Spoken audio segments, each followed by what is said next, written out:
Welcome to A Time for Change. I'm Jen Rogers here with Kristin Myers and Sibile Marcellus. There's an old saying, you got to see it to believe it. And the more modern twist on that, you got to see it to be it. Today, we are going to talk about the importance of what we see with our own eyes on TV, on our phones, in movie theaters, and Sibile, even in our town squares.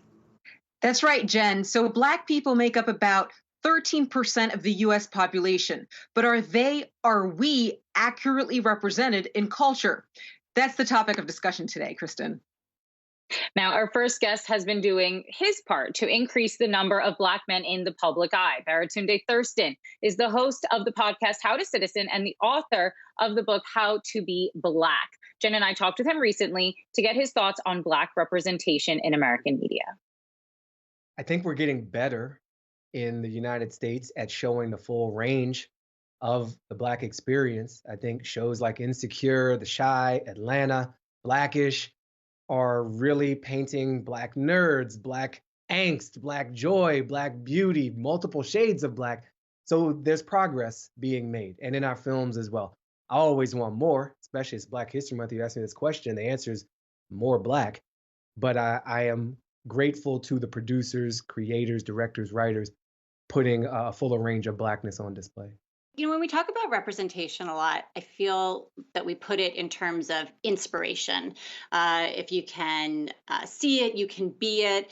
The hidden figures, in the movie, we're talking about that for little girls, inspiring them to be scientists. But how important is it actually for white people to be seeing people of color represented? I love this question. I've been asked all the race questions. No one has ever asked me that one. That's so good. I think it's great for white people. I think it's great for all people.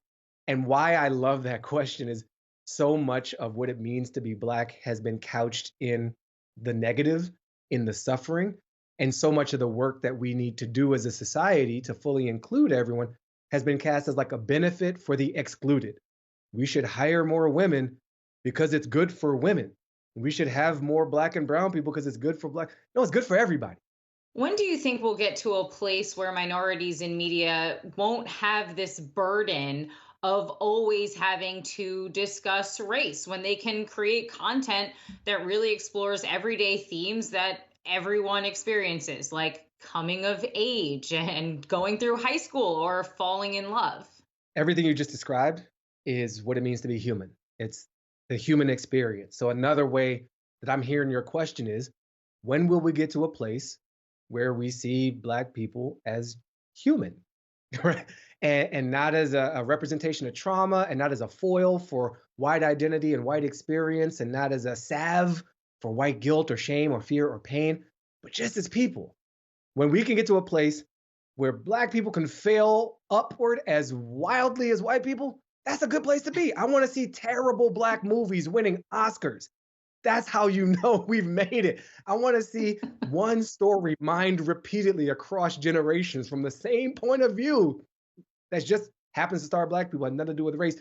It's just a garbage over-milked franchise, but it's like run by Black people and starring Black people.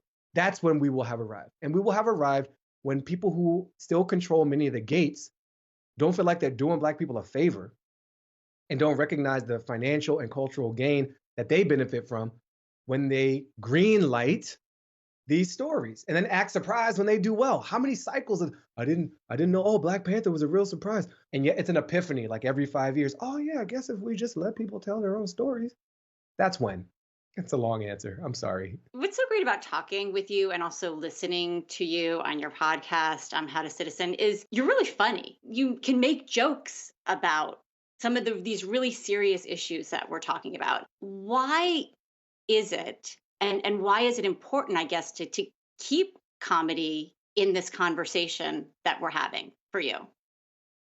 Oh, for me, comedy is important because it keeps me sane. It provides a healthy stress outlet. There are many stress outlets that are unhealthy.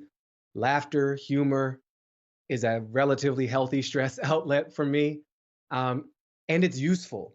So it's useful for me for communications. It's useful to build human connection. It's a nice way to build a bridge to another person. And it's useful to me because it just keeps me grounded and healthily processing my own stresses. We also noticed that you've been busy even talking about Bitcoin on the social media app Clubhouse, and it's gained a real following among people of color. And I'd be interested why you think that is and how it relates to the future of tech and social media in the midst of these larger issues. That's okay. That's almost a gotcha question. I need to couch and add some context. I don't just constantly talk about Bitcoin on Clubhouse. I did one thing one time. It happened to be very recently. Maybe it was yesterday, where I did a dramatic reading of Satoshi's Bitcoin white paper in a Clubhouse room. And yes, I will continue to do that. I've learned a lot about cryptocurrency and Bitcoin in particular through Clubhouse and through Black Bitcoin Billionaire Club on Clubhouse. And I recognize I'm talking about an exclusive environment that's only open to iPhones and invitations. So my apologies to the vast majority of the world that's not in Clubhouse. It will open up soon to more people and more platforms. I think it's relevant and potent for Black people. And I've connected with it as a Black person more so than as a tech nerd. I got introduced to Bitcoin back in 2013. I haven't taken to trying to understand it, except now hearing Black people talk about the idea of self-sovereignty, the idea of actually controlling your own money, of owning your own store of value, and of not being dependent on institutions to bless you with that legitimacy. Bitcoin is a system built around establishing trust through the commons. And that's something that's been promised to Black people, but we always end up on the short end of the stick in this society. And so here comes a technology and a philosophy that allows us to really be self-determinate. One of the principles of Kwanzaa, just spilling out my face right now. But that's something that we've struggled for and yearned for and fought for. And so it makes a ton of sense that people who have been excluded from the financial system are finding their footing in a system designed to include everyone with a level of trust that third party, banks, et cetera, who have not always looked out for Black people. They redlined us, they over leveraged us, they sold us good bills on the mortgage crisis. We've taken the heat every time. So here comes something else that gives us more agency, more self-determination, more communal control. That makes a ton of sense to me. And that's part of my curiosity why I keep exploring and researching and trying to understand what this thing is all about. Just one last question. Okay. On Clubhouse. I'm wondering how you view the app really in its ability to kind of democratize content or really operate as a space for unheard voices and bring together folks that probably would have never met in real life or even on other social media platforms. Yeah, Clubhouse is getting that label right now. And I've been an OG in the internet game online since about 1993, depending on what you're counting as online. But that's when I was on like dial-up bulletin board systems, a very early version of the internet. And at every generation of a social technology, we say the same thing, that we say what you just said, that new voices can be heard, that people can meet people they never met. We said that about Usenet groups and internet relay chat and Friendster and MySpace. And it was true then, and it's true about Clubhouse now. I think what is potentially different, it's live and you can hear people. And the sound of a voice communicates a nuance that's not there when you flatten everything down to text, but it doesn't require the heft of a camera and good lights and makeup and what's in your background and do you have kids running around and are you like ashamed of what's behind you? So there's an opportunity there to connect differently in real time and actually hear people. It doesn't make it a guarantee that that's going to happen. It doesn't mean this is going to be a successful thing, but I find some hope and some promise in at least the possibility. And I've been learning in a conversational space there, which is also a little bit different from some other internet outlets where it's about posting things.